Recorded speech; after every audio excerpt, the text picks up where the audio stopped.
Good morning, everyone. At least for those of you in North America, it's morning. Welcome to everyone joining us for this webinar today. My name is Jeff Rathke. I'm the president of the American German Institute at Johns Hopkins University. And we've got a terrific and really important topic on our agenda today for a webinar titled Transatlantic Cooperation versus Tech Nationalism. This is a product of our collaboration with the German Academic Exchange Service, the DAAD, and we are really proud to be providing a platform for one of our visiting fellows to present his research and work which he's been conducting with us over the last couple of months. That's Andreas Freytag, whom we will introduce in a moment. But now my job is to hand things over to my colleague, Vice President of AGI and Director of our Geoeconomics Program, Peter Rashish. Peter, I'll let you take it from here. Thank you very much, Jeff. Let me also welcome all of you to today's webinar. We're very pleased to have Andreas Freytag with us today. In the webinar today, we will explore the idea that transatlantic relations should be further strengthened through joint standard setting to advance their interests and prosperity in a world with intensifying systemic competition between the West and, on the other hand, China and other autocratic countries. Now, standards are sometimes undervalued part of the trade policy toolkit. I think they're nearly unique in that both governments and the private sector have traditionally played a role in their development and their application. And while the word technical sometimes or often precedes the word standards, we talk about technical standards, I think that may be underplaying their potential importance because if applied at scale, they have the potential to promote U.S., German, and broader European values. And I think, as we'll hear today, also to incentivize third countries to adopt an approach to the global economy that is more consonant with the transatlantic one. So to get into that today, as I mentioned, we have Andreas Freytag with us. He received his doctorate from the University of Cologne and is professor of economics at the Friedrich Schiller University in Jena. He's an honorary professor at the University of Stellenbosch and a visiting professor at the Institute of International Trade at the University of Adelaide. He is also a frequent contributor to German media, and just this week has an article in the weekly news magazine Wirtschaftswoche on the recent decision by the German Constitutional Court striking down the government's climate funding package. Just before we start, let me remind you, as is perhaps customary by now, if you have a question you'd like to ask, please use the Q&A button on your screen, and we'll try to get that to Andreas. And other than that, we aim to close at 11 o'clock DC time. Andreas, over to you.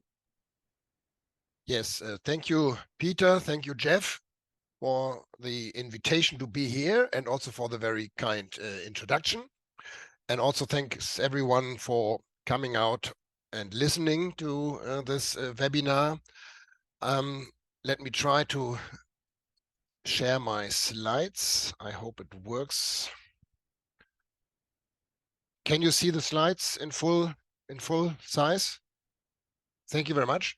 So topic is indeed transatlantic cooperation versus tech nationalism. And I take an institutional economics perspective. So I look at values and standards in this new systemic competition, which has just been described by Peter. It is seen crucial to set technological or technical standards in the world economy to be economically successful. And the wider a standard you set is used, the higher are the benefits. We call this network externalities. So the more people use a standard, the better the chances to reap benefit of a division of labor. And it generates soft power for those who set the standards, because there is a path dependency. A standard might survive decades, if not centuries, so that at the end of the day, if a company or an individual sets the standard, this is meaning that the whole industry or many people have to use the standard for a long time. And this is particularly important, of course, in the times when there is a sort of systemic competition with more than one standard setter, competing standards, and then it's important to have a standard which is adopted by as many people, companies, countries as possible.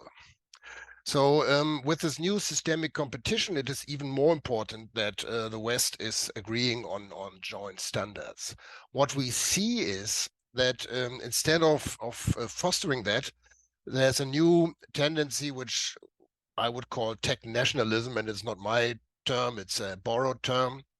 And as an example, I have the European Standardization Strategy, the Inflation Reduction Act, at least it's perceived sometimes as that, or as a German, I look at the German industrial policy and see certain elements of that. That would mean there are competing standards in the West, and there's less benefits than possible. At the same time, and this is where I combine values and standards, we see that Western countries have the ambition to export universal standards to the whole world, so to make the world a better place in the sense that these standards are on a higher level called values. So we have a lot of attempts in free trade agreements. The European Union uses so-called TSD, Trade and Sustainable Development Clauses. And the whole West uses a variety of due diligence legislations. In another project with my friends in Adelaide, we are looking at this at these due diligence legislations, came up with about 60 laws that are pursued in the West. And these have all the objectives to convince other countries to enforce the fundamental human rights and environmental values and standards. It's not very successful, and therefore I make the attempt to test a hypothesis, which would be the following: that transatlantic cooperation and standard setting is economically beneficial for the West, and it may also help spreading universal values to other countries due to two effects, which I will explain later. One is called the Brussels effect, and one is called the California effect. And I will come to that in the course of my presentation. The presentation looks like follows. I will speak first about the political economy of regulations and standards. I start with regulation just to make clear the difference between regulation and standard setting. And I would like to speak a bit about the changing nature of this process in the course of what we call the systemic competition. This means, for me, there's a need for more effective transatlantic cooperation in standard setting. And in section 3, I would like to speak a bit about the obstacles to that. And then I would like to speak about the options before I conclude. So when we speak about what I would call the political economy of regulations and standards, we speak about both political and economic theory here. Regulation is mainly imposed by states. And to be sure, regulation is necessary in general. So every market we observe is regulated. The most basic regulation would be a commercial conduct code, like the Handelsgesetzbuch in Germany, for instance. And these rules are meant to enforce contracts, to make sure that people stick to their agreements and that the division of labor functions without constraints and frictions.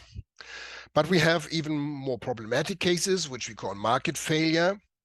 There are 3 cases of market failure, which I don't want to get into, but they play a role also for standard setting, of course. It's asymmetrical information. So the seller knows more about the product than the buyer and may use this informational advantage. We have externalities, meaning that activities are creating unpaid effects, positive and negative. The climate problem is the most visible. And we have what we call a natural monopoly if we have sunk costs, meaning high fixed costs. These are the three cases where economic policy is needed to address a market failure.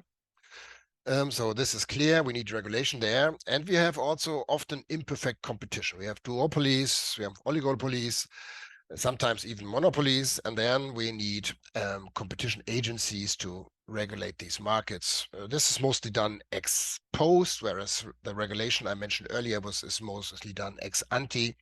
But of course, if you know that there's a regulation ex post, you won't behave contrary to what is expected. That's why we need a competition law. So this is regulation.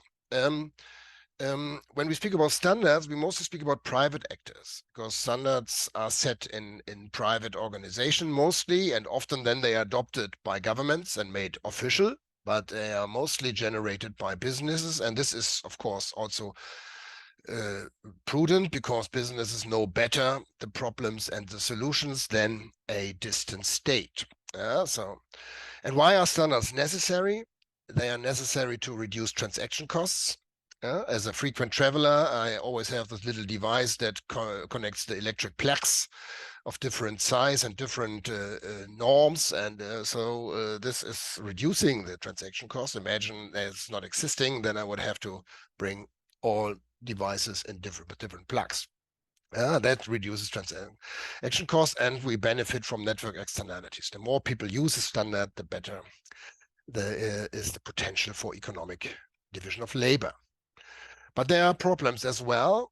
One I mentioned already, it can be a benefit for those who set the standards, but it's a problem for everyone else. And it may also be a problem if we pick the wrong standard, in the sense that we pick a standard which at the time being seems to be a very successful and efficient standard, but over time it turns out that the standard is no longer efficient, but the costs of changing the standards are so high that economies are stuck with the standard.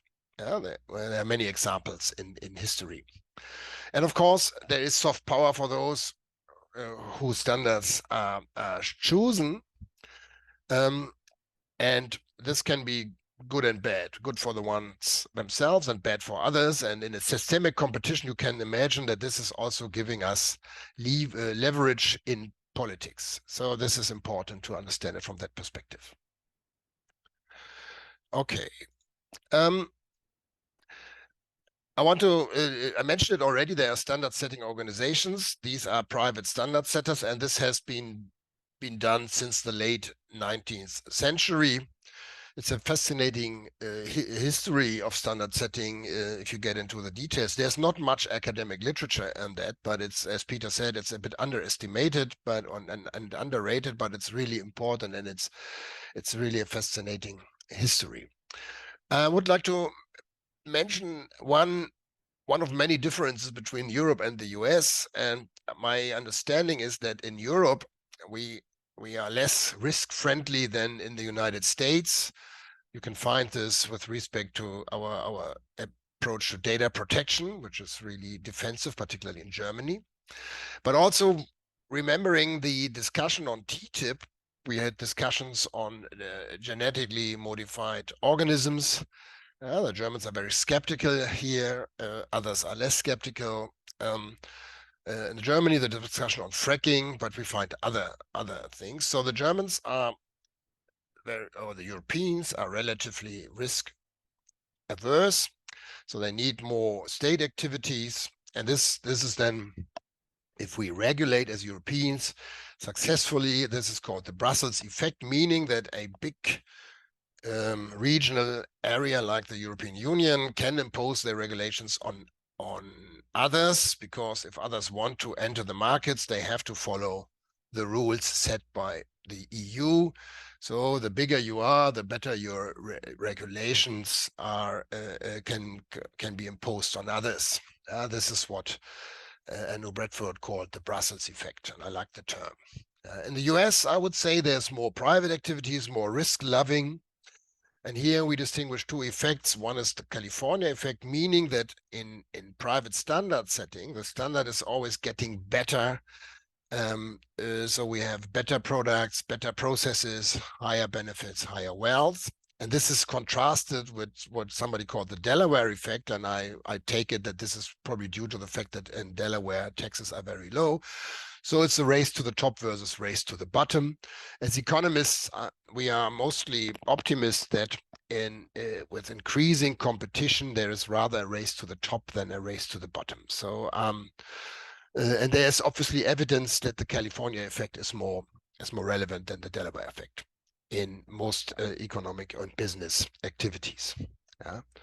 This brings me to these differences between Europe and the US brings me to a theoretical slide, which gives us the background of the discussion here. I refer to Oliver Williamson's paper, The New Institutional Economics, Taking Stock, Looking Ahead. When we speak about institutions as economists, we speak about the norms and rules that drive and steer our transactions. These norms and rules can be set deliberately in a process, but it also can emerge spontaneously over time, and it can be informal rules or formal rules. A law is a formal institution. A more is an informal one. And Williamson distinguishes 4 levels, which I think is very important. We have the customs, tradition, norms on level 1 here. Let me take the laser pointer here on level 1. Then we also have the next, and this only changes in decades or centuries. So that would be religion, for instance. That would be one of them. The next one is a more formal level and changing in years to decades. And this would be, say, the gender relations, the labor relations. So this also takes time, but it changes. You can observe it. Religion doesn't change so quickly, but this changes very slowly. Then we have the third level, which is the governance level. And here I would place standards and regulations. Yeah? And on the 4th level, we have the daily transaction, which would be the business, the ongoing division of labor. As a sort of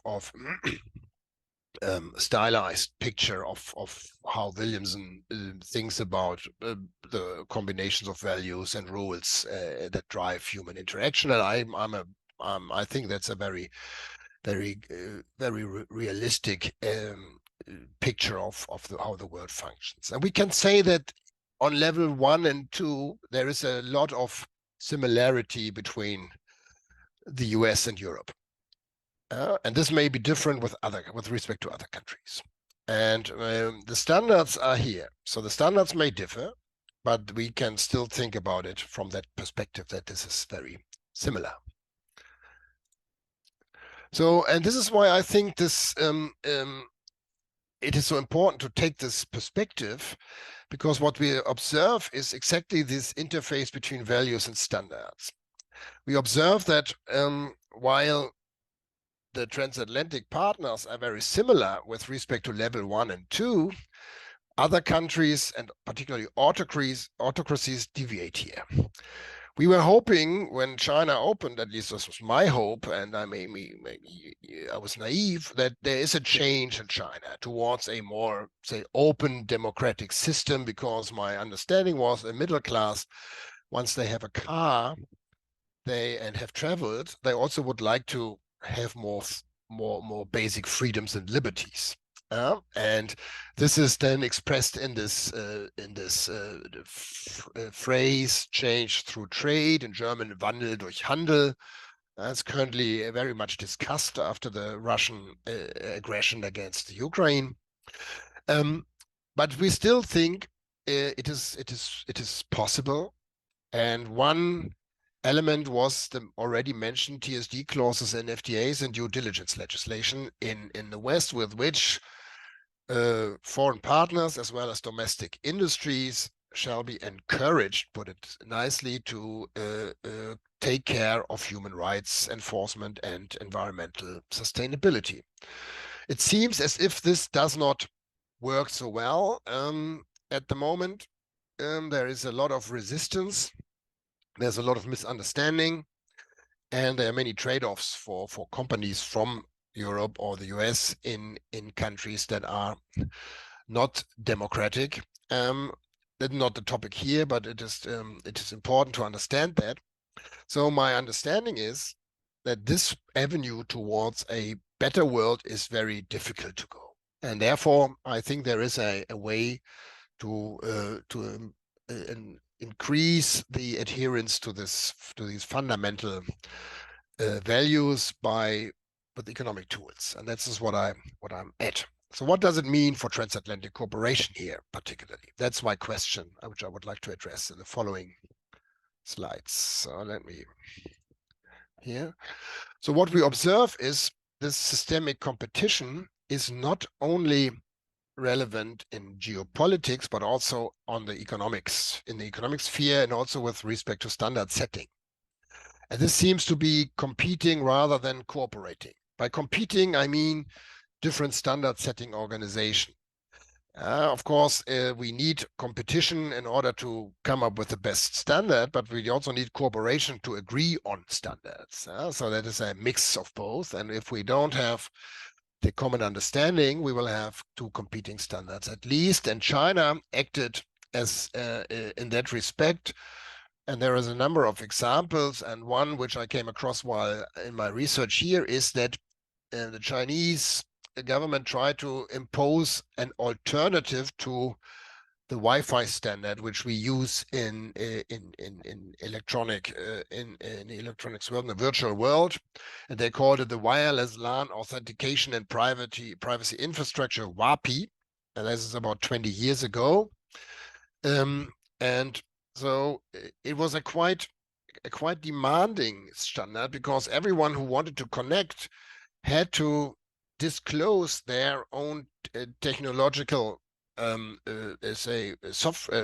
infrastructure. So the Chinese government would gather a lot of information if a Western company was to adopt that standard, and only a very selected group of about 20 enterprises got the code, so that they really knew how to work with it, and everybody else had to disclose a lot of information. The US government insisted that this wouldn't work, and so the Chinese later withdraw it. It is never officially ended, as far as I can see, but it never became effective. And this is 15 years ago, and it's really an interesting story. A more successful one would be probably the Belt and Road Initiative, which is the Chinese program to invest into infrastructure to build what they call the new Silk Road, so a transportation mode between China and Africa, Latin America, and Europe. Sounds good at first glance, but it is also, of course, comes along with a lot of standards which are set by the Chinese partners, and which makes it very difficult to connect for others. So there's this choice which is now opening, which is not beneficial when you look at the network externalities. And one thing I just want to mention is that there's China and also Russia have taken leadership in an enormous number of international organizations, which went almost unobserved by the West, at least in Germany. We never are keen on placing people in the leadership of international organizations as Germans, which I regret. And we had to observe that a lot of organizations like the International Telecommunication Union were run by Chinese individuals with certain national interests, and it took a while to understand this. I think the West has now saw this. And what is the proper reaction, and what are we doing? First, I look at what are we doing, and then I look at what we shall do. So there's obviously the need for a more effective transatlantic cooperation. And I want just another fact. When we look at R&D spending, as share of GDP, China and other countries have caught up. So this is no longer a Western domain to do sophisticated R&D. However, we have what I would call lukewarm transatlantic relations. We may discuss this. There were several unsuccessful attempts to integrate deeper. One was called Transatlantic Free Trade Agreement, TAFTA, that is back in the 90s. I remember when I was a postdoc, we started a project for the German Industry Association, BDI, on TAFTA, because it was an initiative by the then head of Mercedes and the German Foreign Minister Kinkel. It didn't work out, and 20 years later, everyone knows here about the unfortunate fate of the Transatlantic Trade and Investment Partnership, TTIP, which suffered from many shortcomings at the end. And of course, one was also rules and regulations. So that is already history, and now we have a more recent history of a quite protectionist US government, regardless of the color, I would say. And this leads to, or this is adding to also a fear, namely there's sort of tech nationalism, meaning that both sides, the EU as well as the US, are trying to keep their knowledge among them, to build on standards, to subsidize own industries instead of relying on the division of labor. And we have seen in Germany the attempts to subsidize the semiconductor industry, which is currently at stake because of this judgment of the High Federal Court. And this is indicating that there's a sort of distrust and inward-lookingness on all sides. And this has costs. It increases transaction costs. It reduces competition and therefore innovation. And there's a certain pretense of knowledge, meaning that governments who claim they want to subsidize a certain standard, a certain industry, pretend to know the future. And I have heavy doubts, being a civil servant myself, that civil servants are the entrepreneurial forces that lead us into the future.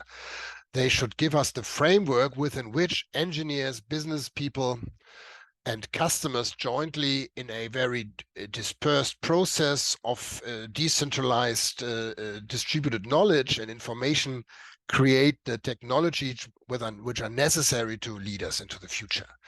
So I wouldn't trust a committee of civil servants that they know better. And this is what Hayek called the pretense of knowledge already 55 years back.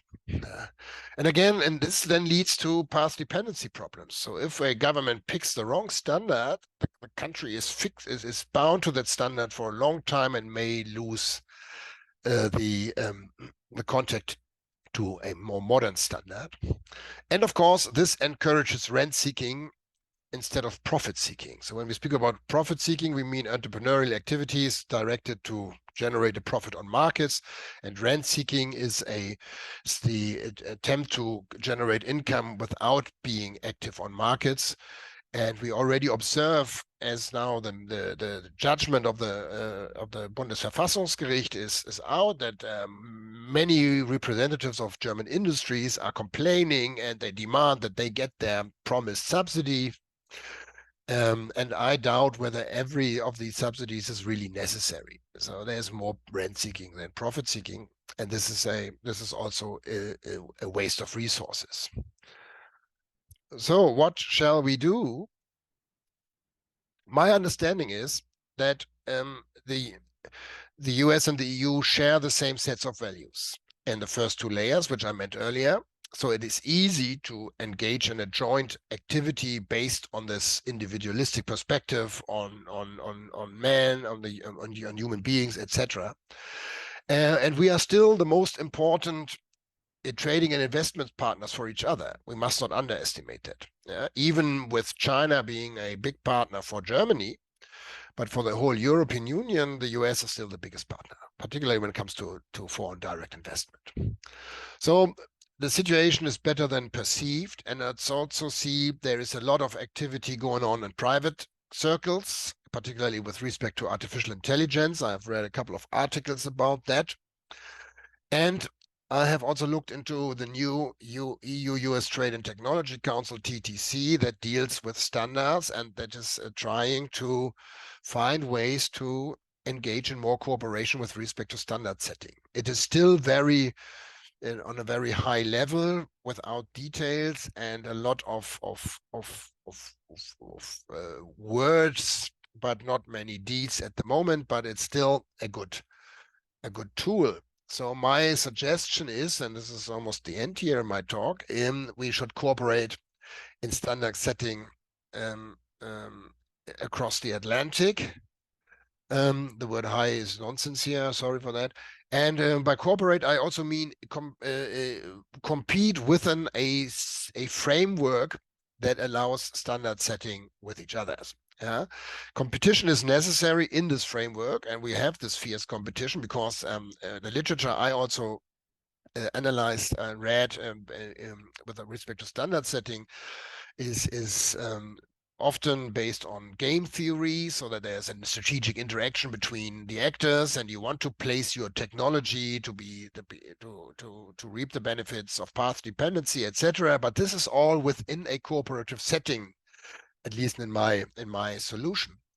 And of course, there must be areas of secrecy and closure, and these should be defined carefully. I understand that the US and the EU, particularly also Germany, are discussing export controls at the moment very in a very detailed manner. And then it is, of course, also a political game and a rent-seeking game and lobbying game, which goods should be exported or can be exported and which cannot. And this also is adding to the standard setting procedure. So we should be as open here as possible, but of course as also aware of our security topics as possible. And if we set these standards and maintain this enormous potential that the transatlantic region has, we can benefit from both the Brussels effect, namely we can attract other countries' businesses because they want to engage in these promising markets. And we also contribute to better standards, I think, and this is what is called the California effect. So my solution is not a big surprise, I guess, because this is what you would expect. But I see here, coming from this institutional economics analysis, that there is also a good reason when you look at the different sets of institutional rules and norms from level 1 to level 3 to engage in more activities. This leads to my concluding remarks. We have a lot of activities which we would call tech nationalism, and it started again since the Great Recession. We have a number of crises since then. And there is this typical resort to inward-looking policies. And this is typical, but it should be overcome over time. When we have a better transatlantic cooperation standard setting, we allow to maximize network externalities, enlarge the spectrum of solutions, so we have the best possible standards. And we may see that other countries follow. And thereby, and this is brings us back to values, we might be even more successful to convince others, particularly other governments, that the universal values which we define on the level of international law, human rights adherence, and environmental sustainability may become more attractive for governments once their business thrive in European and American markets. And with this, I would like to thank you for your attention, and I'm now open for questions and comments. Thank you very much for the platform. Peter, shall I close the slides? Yes, why don't you do that? Thank you, Andreas, very much for those remarks. I appreciate them. And let me remind the viewers that if you'd like to ask a question, please do use the Q&A button. Let me get things started with this question, Andreas.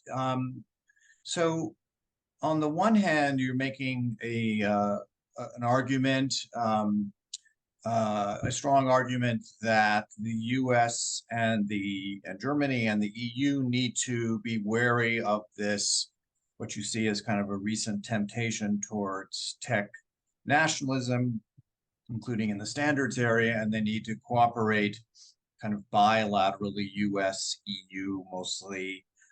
You mentioned the Trade and Technology Council that's been around for a couple of years as a forum where some of that kind of work is being done. So here's my question. When you think about how to get it done, is the Trade and Technology Council the place to do that at the start, or do you need to have a more classical free trade agreement, or could that kind of negotiation be done separately from existing options? But then a second question of mine is, you also talk about you talked a little bit, towards the later part of your presentation, you talked about the importance of socializing more broadly these standards, or at least the potential for them to be socialized if the U.S. and the EU agree on a common standard. So so the first part is, where do the U.S. and the EU do it? And my second question is, does this socialization process happen automatically, or do we also need to think about the form for doing that? And one of the reasons I ask is, if, for example, you mentioned the very interesting, I agree, sort of wake-up call we've seen in the West about international organizations. You mentioned there was a Chinese head of international telecommunications. Now there's a U.S. head. So that seems to suggest that, while the US-EU bilateral approach is very important, then you jump all the way to the multilateral, and you seem to suggest that that's important as well. So I just wonder, when you think about putting this, what you recommend, into action, where is the division of labor when you look at the sort of institutional or, more informal options for doing so? Excuse me. Thank you, Peter. Very interesting questions. Start with the easy one, I think. The FTAs, or the question of whether Europe should rely on the Trade and Technology Council, or should have a more broader perspective. I think a more broader perspective is not realistic at the time being. And the MFN tariffs are pretty low. So I think it is, if we focus on TTC and emerge from them and go from there, there is a lot of potential which can be reaped. And if this is successful, the mind and mood might change in Congress over time, or also in European national governments. I mean, the Commission always presents itself as a staunch free trader, but of course this is not shared in all capitals in Europe, I would say. So I think the low-hanging fruit is the TTC, and I would definitely focus on that. And as for the second question, the socializing, I never thought about phrase it with that word. It's an interesting phrase. One is, if there's say a market that is transatlantic and it has the same set of standards, then it attracts a lot of business from elsewhere. So this is an automatic process. On the other hand, of course, it should be observed, and I think what we didn't really understand is when we, for instance, allowed the accession of China to the WTO, that China would play according to the rules as long as they are weak enough not to ear from the rules or renege on the rules. And once they are strong enough and they have the potential, they definitely will not play by the rule book. I mean, it's a problem in multilateral organizations anyway, the enforcement. As for technical standards as such, I think it is enough to just use them and see who else would like to use them in order to get access to our markets. But still, we have to make sure that the organizational structures of such bodies, be it private or be it semi-private or official, should not be captured or hijacked by other countries. And I think the ITU is a very good example for that. Thanks. You also mentioned that China's Belt and Road Initiative, and I think you said that in the BRI there are some standards that are embedded in those kinds of investments or loans that are part of the BRI. I don't remember whether you thought that was whether that was an effective approach by China or not. So I'll put that aside for the purpose of the question, which is, is there anything, or actually let me put that at the center of my question. In fact, is there something to learn from the Belt and Road Initiative, for the U.S., Germany, the EU? In other words, should the EU Global Gateway or things being done by the U.S. Development Finance Corporation, consciously try to embed standards in those kinds of international investment and infrastructure projects? I think that comes naturally. What I would recommend is to be much more effective and efficient with respect to these initiatives. I mean, that is something which has been on my mind for many years, that the Chinese engagement, for instance, in Africa, which I follow a bit more closely than elsewhere, is very fast, is very bold, and it doesn't really consider anything like human rights. If there is a bribe to be paid, I think it will be paid. That's not our way of conducting businesses. But of course, we are still way too paternalistic in Europe, at least, with respect to, say, our African partners. We are too slow. Yeah, we are. Before we really engage in an investment project, there are many steps to be taken and considered, which is, on the one hand, good because we are following the rule of law, but on the other hand, it is bad because there's too much red tape. And there's there's a statement from the DG of the WTO. She said, if you talk to China, you get an airport. If you talk to Germany, you get a lesson.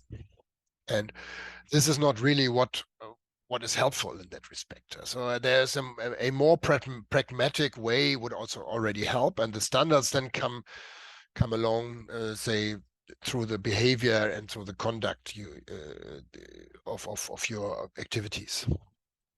Great. Well, we have a few questions, including from Jeff Rathy. So Jeff, let me turn it over to you to start. Oh, thanks very much. And thanks for the presentation, Andreas. I wanted to, you mentioned artificial intelligence as an area where there has been some discussion between the United States and the European Union ongoing. Of course, there's also a legislative process ongoing in the EU. And that brings me to, I'd be interested in further thoughts from your side about the way that standard setting relates to the stage of development of new technologies. You have, on the one hand, marginal adjustments, perhaps in established technologies where standards can evolve. On the other hand, you have relatively new technologies that don't yet have a clear economic application. And so how does that fit in? What is the stage at which and the intrusiveness with which regulation should happen in your view? That's a very good question. And I think you are absolutely right. The more developed a technology is, the clearer the standards are. And so they are worked out in a way, and then certain paths are cut off, others are taken. At the beginning, there's also a lot of competition. If this is a promising technology, then a lot of firms and individuals are trying to engage there, and then they take different paths. And I think as I understand it, the decisive time is exactly when this becomes or when people find an economic application to that. If this is at that moment, it is necessary to really agree on a standard so that we can reap the most benefits. At the beginning, it's not necessary to have a standard. At the beginning, I think we can trust that the competitive process will bring about the best solution. And by already imposing a standard at a very early stage, we might cut off ourselves from better solutions. Here again, the term pretense of knowledge is probably important, and path dependence. So it is, as I understand, a very open process, and it's not a standardized process of standard setting in that respect. So it's a very complex and also chaotic process in some stage. And I'm with you. The more established a technology is, the easier is it at the margin to improve the standards. I hope it helps. It seems to be a very complex matter at all. Andreas, we have Thanks. one question which asks you to put on to look into a crystal ball. And that is, the question is, if you look out 5 to 10 years, how do you see the global technical standards landscape evolving? Do you see separate European, Asian, or / Chinese and US zones developing? The questioner asked about currency, technology standards, but also, areas of influence. I mean, how would you, if you had to make a bet, how would you see things evolving? Oh, that's okay. Don't make me liable for that. We can speak about that in 5 to 10 years and discuss it, but I don't want to be taken for in face value here. My take is that there will be an increasing rift between China and other autocracies and what I would call the West. But I don't see that, that's the pessimistic perspective in that respect. But I would say that the West is able to organize the process better than it currently appears.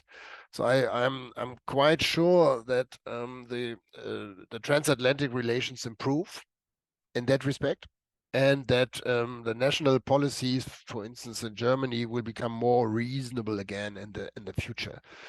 And this is due to this element of crisis which we currently have. Crisis is always a good trigger for reform, and so I hope that it's a bit of a hope, of course, that we are able to say agree on a common ground in the transatlantic relations. And I would make a little footnote here saying it's not restricted to the transatlantic area. We can also bring on board, and we should bring on board, the Pacific area. We should also bring on board the Brits, of course. They're no longer EU members, but relevant in this game. Australia, New Zealand, and of course Korea, Japan.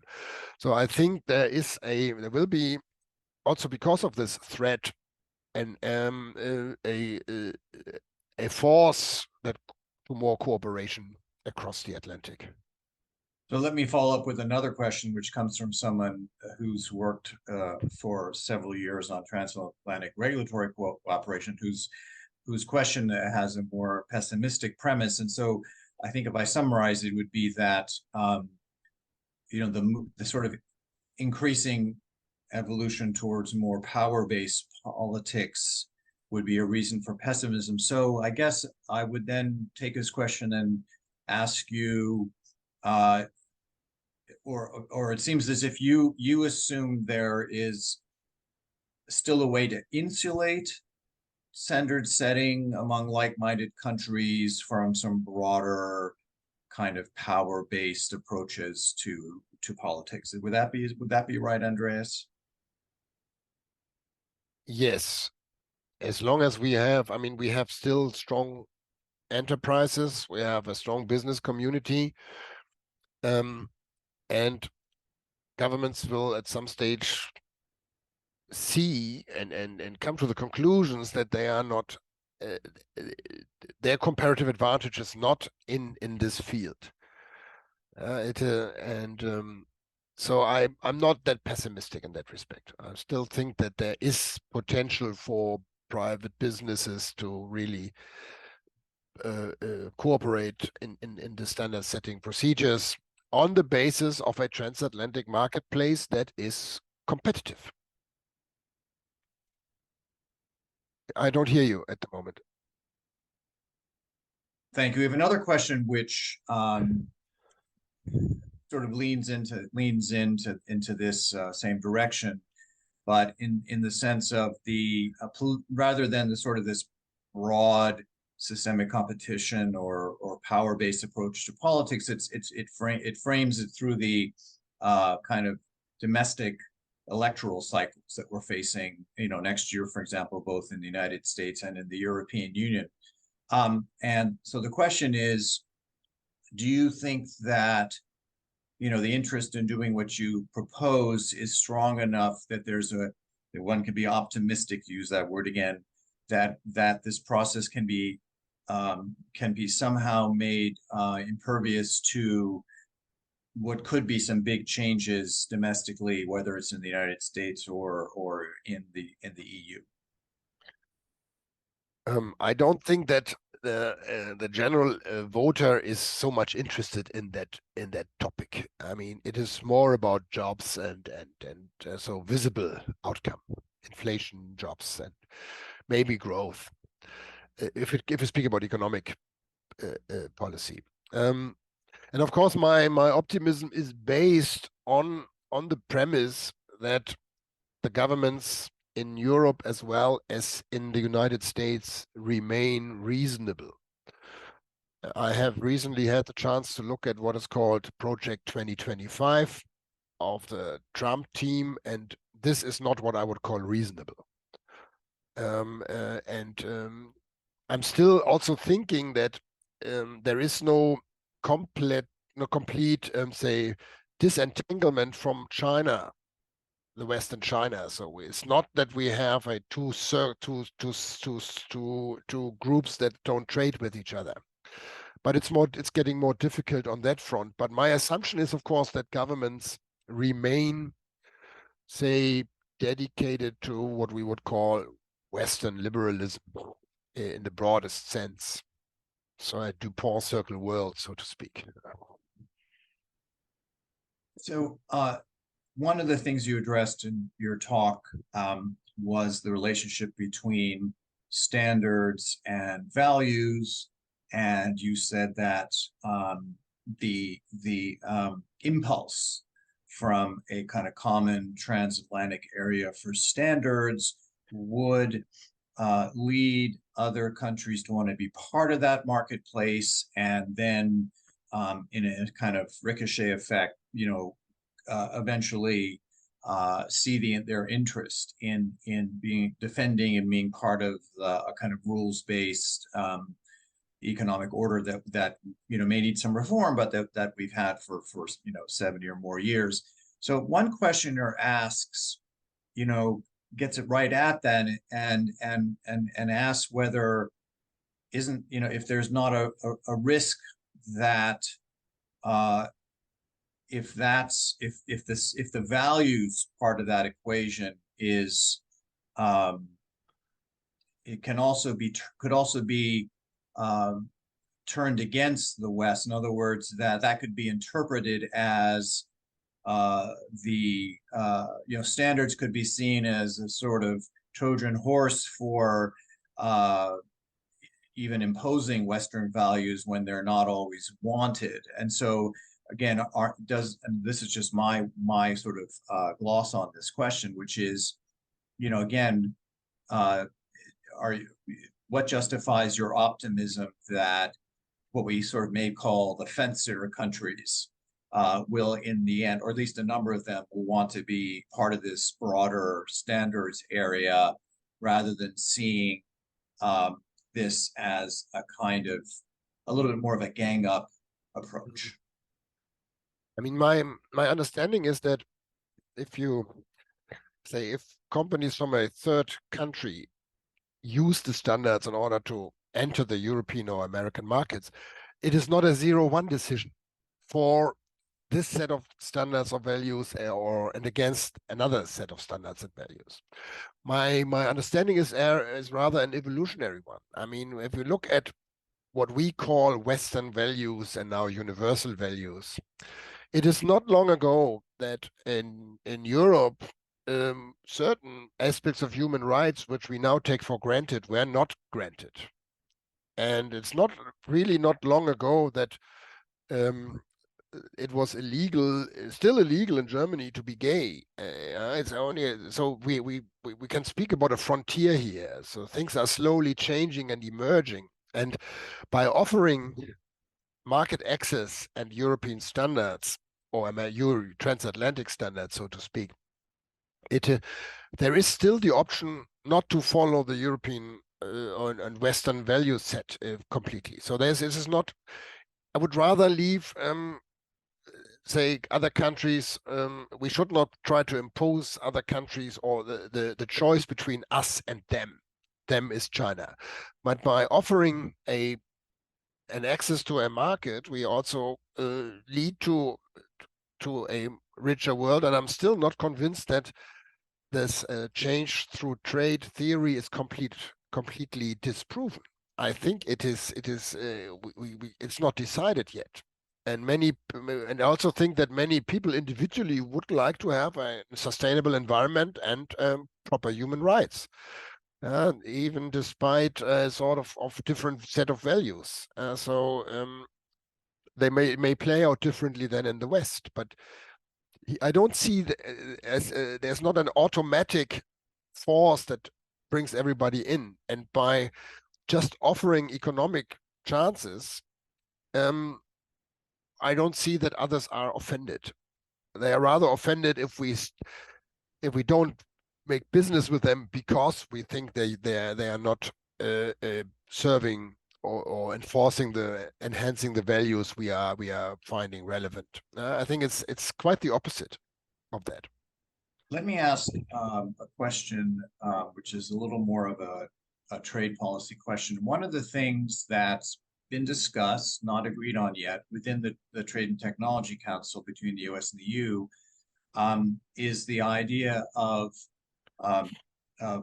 kind of mutual recognition of the ways of the standards that the US and the EU have, and recognizing the way that conformity with those standards is measured.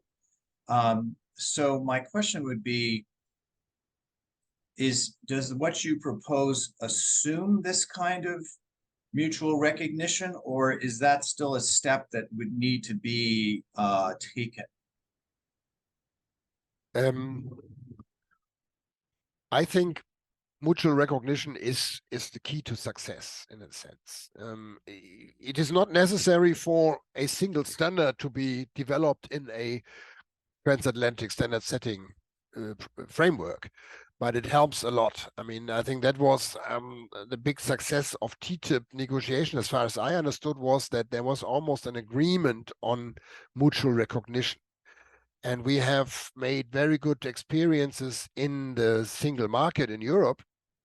We call it the country of origin principle, and meaning that once a product is approved, say for instance by a government agency in France, it can be sold everywhere.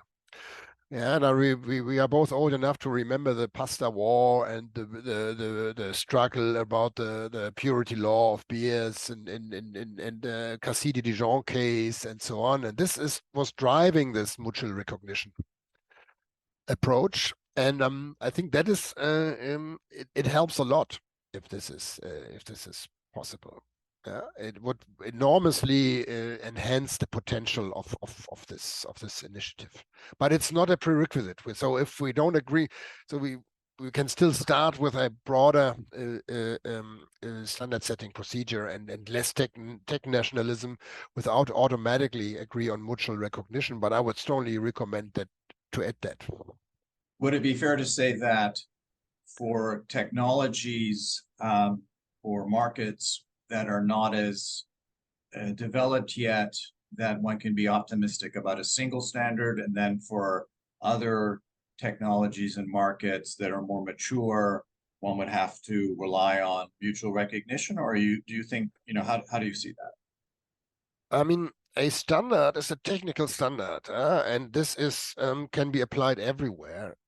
If we speak about what you started as technical standards, if we then enlarge it and move towards the very blurry boundary to regulations, then it's more important to have this mutual recognition. And I don't think that it is necessarily depending on, say, the income level of a country. I mean, what we have in mind, and when I speak about the pasta war or the Cassidy Dijon case, it was consumer protection that the German government or the Italian government used as the argument to prohibit certain products from France or Italy, Germany, respectively.